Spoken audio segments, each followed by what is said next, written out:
नेपाल की आग से भारत का सोशल मीडिया धुआं धुआं नजर आया। कुछ लोगों को नेपाल के करप्ट सरकार पे हमला भारत सरकार पे संभावित हमले की तरह नजर आया। नजर क्या आया, खौफ का माहौल रहा। कुछ मजे ले रहे थे, वूहू भारत में भी हो जाए तो मजा आ जाए, और कुछ उकसावे वाले मूड में रहे।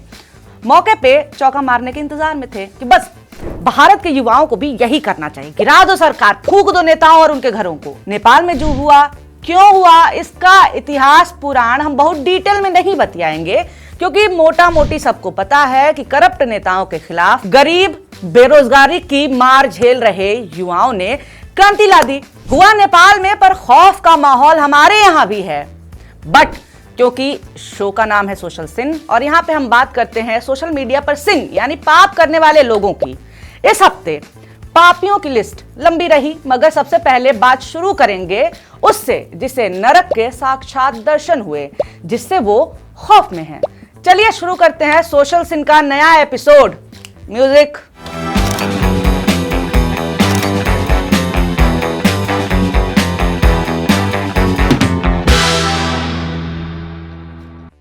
नमस्कार, मेरा नाम है निवेदिता शांडिल्य और आप देख रहे हैं पॉलिटिक्स। दाग अच्छे हैं से भ्रष्टाचार अच्छा है तक का सर्कल हमने पूरा कर लिया है। कैसे? ऐसे पॉपा का सपोर्ट करते करते भ्रष्टाचार का सपोर्ट स्मिता जी। दोनों एक दूसरे के पर्यायवाची तो नहीं है, या फिर हो सकता है कि इनको ऐसा लगता हो, अरे भाई माने हम ऐसा कुछ बोल दें तो हम तो जेल हो आएंगे। अब देखो, आपको लग रहा होगा कि ये हम टीआर फोबिया देख रहे हैं क्या। अब क्या है ना कि ये जो पत्रकार हैं वो अब पत्रकार तो रहे नहीं, वो अब इन्फ्लुएंसर हो गए हैं। क्रॉनिकली ऑनलाइन रहते हैं, सोशल मीडिया पे माहौल बनाते रहते हैं और बताते रहते हैं कि अभी हम जिंदा हैं। तो आज स्मिता प्रकाश की बतौर पत्रकार नहीं, बतौर social media influencer slash Sinner हम बात कर रहे हैं। स्मिता प्रकाश नेपाल की आग बुझाने के लिए भारत में अपने घर में सुरक्षित बैठे फूंक मार करके उसे बुझाने की कोशिश करते हुए नजर आई। स्मिता जी शॉक्ड नजर आई कि स्ट्रीट प्रोटेस्ट यानी सड़क पे विरोध प्रदर्शन से सरकार बदल गई, हम मनबे नहीं करते हैं। जिस आंदोलन के बाद नेपाल के प्रधानमंत्री ने इस्तीफा दिया उसमें लगभग 20 लोगों की मौत हुई थी। स्मिता जी वाज लाइक कि यार हमारे यहाँ तो 700 किसान मर गए, इस्तीफा तो क्या, नजर तक नहीं फिराई सरकार ने। 20 लोगों के मरने पे इस्तीफा, फेक न्यूज, वीक पीएम, हमारे वालों से सीखो। स्मिता जी दुनिया में कहीं भी भ्रष्टाचार का विरोध होता है तो कांप जाती हैं। इतना डर किस बात का, काहे इतना कॉन्स्पिरेसी थ्योरी आप फैला रही हैं और फेंक रही हैं। खुद से डर लगा या डराया गया, हमारे खिलाफ माहौल नहीं बनने देना है, ये तुम्हारी जिम्मेदारी है। फिर क्या, झंडा उठा लिया स्मिता जी ने। घर के कंफर्ट से सड़क पर सत्ता का सामना कर रहे लोगों को फर्जी बताना उन्होंने शुरू कर दिया। फिर नेपाल से ऐसी खबर आई जिससे स्मिता जी को कॉन्सिक्वेंसेस ऑफ एक्शन और पाप के बदले नरक की सच्चाई से सामना हुआ। नेपाल में आंदोलनकारी युवाओं ने मीडिया हाउस फूंक दिया, हाँ न्यूज चैनल, क्योंकि वो गोदी मीडिया थे।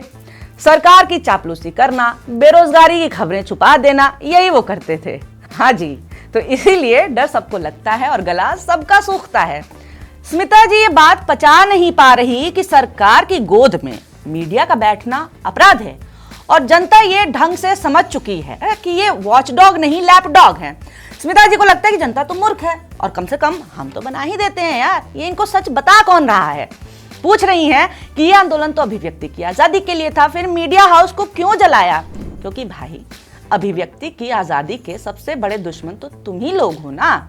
इनकी ट्वीट का ये जवाब बहुत बढ़िया है, देखिए कि free speech is appreciated, paid propaganda is not. Paid propaganda से याद आया कैसे ये लोग एंटी सीएए एनआरसी प्रोटेस्ट और किसान आंदोलन को बदनाम करने के लिए दिन रात लगे हुए थे, खूब मेहनत की थी। अभिव्यक्ति की आजादी में तो शांतिपूर्ण प्रदर्शन भी आता है। क्या किया तुम लोग शाहीन बाग आंदोलन के टाइम पे? अभिव्यक्ति का गला ही तो घोटे थे ना। फिर कैसे तुम लोग फ्री स्पीच वाले हुए? किसानों ने आंदोलन किया, तुम लोगों ने क्या किया? उनको गालियां दी, बदनाम किया, खालिस्तानी कहा, आतंकी कहा, किसानों के खिलाफ जहर भर दिया जनता के मन में। ऐसा ही ये नेपाली मीडिया भी कर रही थी। फूंकना ठीक नहीं था, पर ऐसे मीडिया को रोकने के लिए युवाओं को यही रास्ता दिखा। प्यार से तो वो भी नहीं सुने, जैसे तुम लोग नहीं सुनते हो, तो फूंक दिया।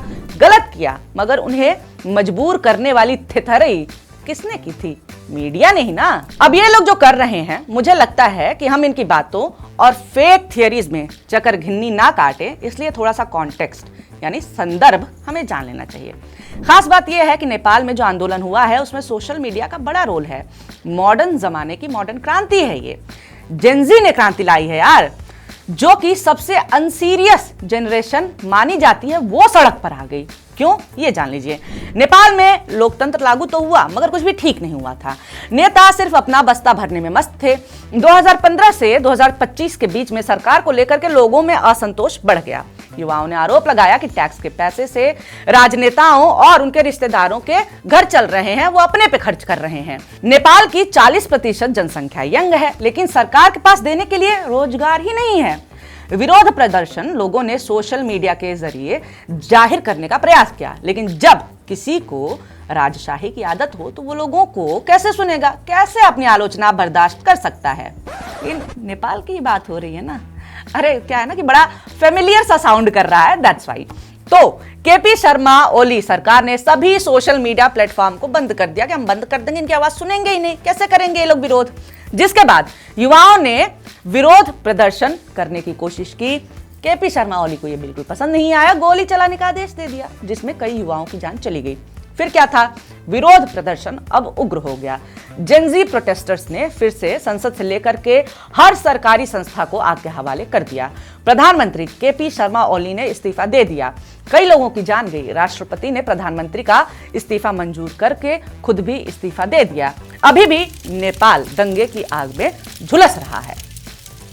ये कहानी मैंने अभी इसलिए बताई है ताकि बिना ज्यादा बताए आप ये समझ जाएं कि स्मिता जी को तकलीफ किस बात की है। अब आप जरा देखिए, अपने देश में करोड़ों बेरोजगार हैं, मगर स्मिता जी इस मामले पे चुप्पा हैं। मगर उन्हें इस बात की चिंता है कि वो नेपाल में आंदोलन में एक होटल फूंक दिया गया, बेचारे होटल वाले बेरोजगार हो गए। Oh no, so sad. एक साथ 50 लोग बेरोजगार हो गए, इतनी बड़ी जनसंख्या बेरोजगार हो गई। ओह नो, हमने आज तक नहीं देखी है इतनी बड़ी बेरोजगारी। वेरी गलत हुआ, वेरी वेरी। अच्छा चलो, इन्हें भारत से ज्यादा नेपाल से प्यार है, ठीक है, और गद्दार मैं खैर। हाँ, उनकी बेरोजगारी की चिंता है नेपालियों की, मगर ये कैसी चिंता है भाई जो लाखों करोड़ों की बेरोजगारी पे नहीं हो रही थी, नहीं हुई, मगर 50 लोग, अरे मान लो कि 100 लोग, ठीक है, 100 लोगों की बेरोजगारी पे वो चिंता हो रही है। आपकी चिंता है ना मैडम, बहुत बेईमान है। मैं फिर बता देती हूं, भारत में खौफ जिनको है वो ही ये बात उजागर कर रहे हैं कि सेम दिक्कत तो यहां भी है, बल्कि ज्यादा ही है। नेपाल के पत्रकार त्रिपाठी जी भारतीय चैनल पर आकर के कहते हैं कि नेपाल संकट का कारण एक जाति विशेष के लोगों को आगे रखना और दूसरों की अनदेखी करना भी है। किसी ने लिखा है कि ये बात सुनकर तो नाइजीरिया की सरकार को सुधर जाना चाहिए। मजाक अपनी जगह, ठीक है, लेकिन यहां पे भी एक जाति वाले खौफ में आ गए। अच्छा, जातिवाद इतना बड़ा मुद्दा है कि लोग आंदोलन कर दें। नेपाल में भारतीय पत्रकार लोग पिट रहा है, गोदी वाला। ये यहाँ सोशल मीडिया पे फिर रोना रो रहे हैं। तुम ये बताओ, जो अपने देश की गोदी मीडिया से इतना भड़का हुआ है कि न्यूज चैनल ही फूंक दे रहा है, वो दूसरे देश की गोदियों को फूल माला पहनाएगा? नहीं ना। नेपाली ऑलरेडी अपनी गोदियों से जूझ रहे हैं, तुम जाके उनकी प्रॉब्लम्स को और बढ़ाओगे तो दिक्कत तो होगी ही।